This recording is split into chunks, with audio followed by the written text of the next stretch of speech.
All right, so this probably will be a really popular one. This is releasing quads. So what we've done is we've put Andre on the roller right at the top of the quadriceps.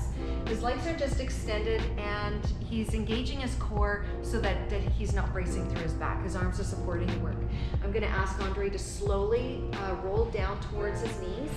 So his arms are going to be creeping along the floor. Once he hits the top of the roller, stick or slow, like I mean hardly any movement, we're gonna start to feel the tissue kind of open up a little bit and relax as he's sinking into it and sliding up. We do this no more than 5 times, maybe we'll do it once more.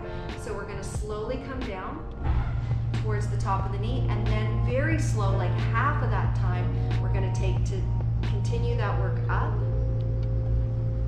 And anybody that's done it feels it. It's great for releasing quad tension.